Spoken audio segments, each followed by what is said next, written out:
and welcome to DearDharmaDude. My name is Vivian, and I'm with the Venerable Master Hen Shrink, and my beautiful guest, Chau. So Chau, I've heard that you're the official photographer for, I don't know, Compassionate Service Society. for Compassionate Service Society, and I was wondering how you got into photography and how much joy that brings you, or if it brings you joy, why you actually do it. Why did you get into that in the first place? Well, I think I first started out, somebody just put that camera in my hand, and I started taking picture for my family, and later on I continue to take picture because of my sister. I have 4 older sisters, and they love taking picture, yeah. How old were you when you took your first picture? I guess I was in high 3. school. Yeah. Yeah. So in high school? Yeah. That's pretty young. So like anywhere from 15 to 18. Yeah. But that's when we haven't even invented the digital camera yet. Are you calling her old? Yeah. I know. You're young. So, What, 18? yeah. Ish? 18-ish? Yeah. Yeah. So it was, at first it's just because of them, but later on I find that it's nice to take picture, and they enjoy looking at those pretty picture, and I keep on taking more and more because other people like to see themselves look beautiful in the picture, and that's what Okay, that's the point. When you take pictures, where do you look at? What do you look at? I look at the moment when the moment happened. It's like something happened, like when they smile, they're happy. It's What's just nice like and happy? yeah. When they cry? How about when they cry? No, you don't Yeah, like that. well, I rarely, if I have to capture that moment in time, then I will, but... Yeah. but So the person who cries most, probably your sister, yeah? No? no, maybe okay, not. maybe. But anyway, you take that moment, so you have to be very much aware of that moment, am I right? Yes. Okay, I have so to that's now full focus. we start to see her character shown through that photography, right? She had to be very aware of what's going on. Okay, so we asked what kind of joy she had in this. Did she answer that question yet? I think she said something along the lines with, and correct me if I'm wrong, but she takes pictures because when people see how beautiful they look, it makes them happy. And in turn, she is happy because they're happy. Is that That's right. But she started to find moments, meaning she started to look at the beauty only. Yeah. But why don't you look at the ugliness or the peculiar aspect of life? Why is it? Why?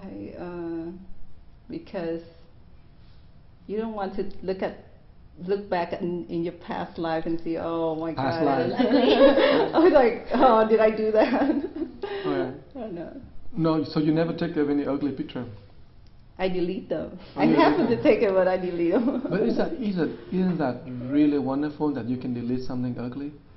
Don't you think? Yes. Well, that's part of life, and that's part of practice, that we simply delete those ugliness moments in our life, but we don't want to suppress them, but we want to really know them, and then delete meaning we don't go back to that ugliness anymore. I probably keep it in a secret box somewhere To look look back and say, oh, that was a mistake, I shouldn't do that again, Yeah. something like that. But that's the same thing with in our practice and cultivation. We will make a lot of mistakes. We do some ugly things. We for sure we do that. Everyone, including myself, right? Oh. But we have 2 ways to do it. One, we consciously suppress it. We don't talk about it. We don't let people know. We hide away. The other one is we really we are not conscious about it. We're not conscious about suppressing it, but it just go right into what we call the storage consciousness, the subconscious, we say it nowadays.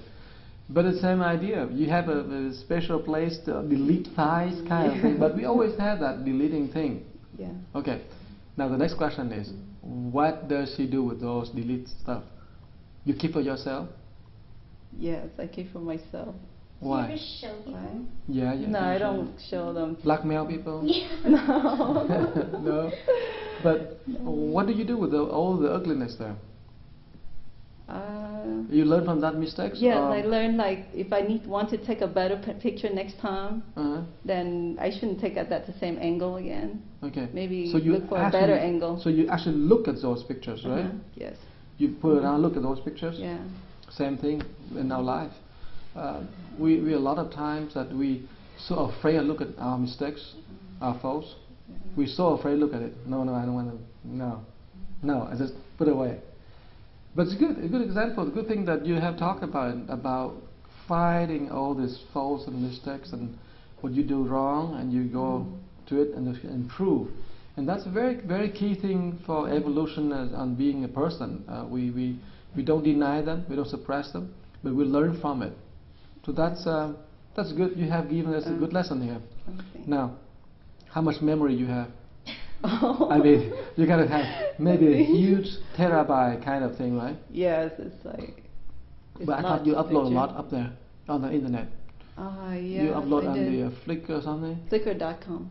Flickr.com, Yeah. right? Free advertising. Yeah, free. Okay. Yeah. But the point is, yes, the beauty we expose, the persona we expose, the shadows we sort of put away. But the wonderful thing is what she's talking about is take the shadows out, take the uglies out, and look at it. Now, let me ask you. You want to have a question to ask? No, go ahead. But we can see very similar about this. Right. Okay. The other things that I noticed is the tendency of looking at good, beautiful, exquisite images, moments, right? Yeah. The tendency sometimes some people who become very good photographers because they can sort of spot those moments and they can see those moments. In the practice of our spiritual path, we have to do the same thing. We have to seize the moments, meaning we have to know in very ordinary settings, but we seize that moment, the beauty in the ordinary. Yeah. Okay? This whole thing, whole ideas. So sometimes we look at the people that we don't like, we hate that person very much, but we need to see the moment that person says something good. What if there's someone, this is kind of bad, but what if there's someone that's just not pleasant on the eyes? Like, would you just not take a picture of them? There's always something No. beautiful about that You person. wait Like your until that hair. moment. No, Like, you you're wait just until that like your hair. moment. They show something good and you Yeah. capture it. Yeah, you capture it. I'm sure there's one moment they smile. You're like, oh, that's so beautiful. They should be. But I mean, like, using that analogy of that, that picture's like a person. What if there's just nothing positive that you can see in a person? Like you tried. The interesting part of the whole thing is this. The Chinese talking about yin and yang. That in the yin had the yang, in the yang had the yin, in the positive had the negative, in the negative had the positive. And so it's not like the two sides, but it's commingle. It's commingle. So in the goodness there's always something there. In the bad ones always a good part of it. Somewhere that we have to find out. And so nothing really clear cut like black and white. There is a range of all colors in between. And probably the lesson that we learned from her, and maybe we can all share with everyone, was the fact that we have to be very flexible, and we have to be like the way a good cameraman or a good photographer take a look at the world and they see the goodness, the beauty. And so we learn how to be like that. We have to find the goodness, the beauty, and the whatever else has come out from the person, but inspire and positive. So cultivation or living life is somewhat like photography in that, you have to be constantly aware, having that awareness and looking for the beauty even if it's rather difficult to find.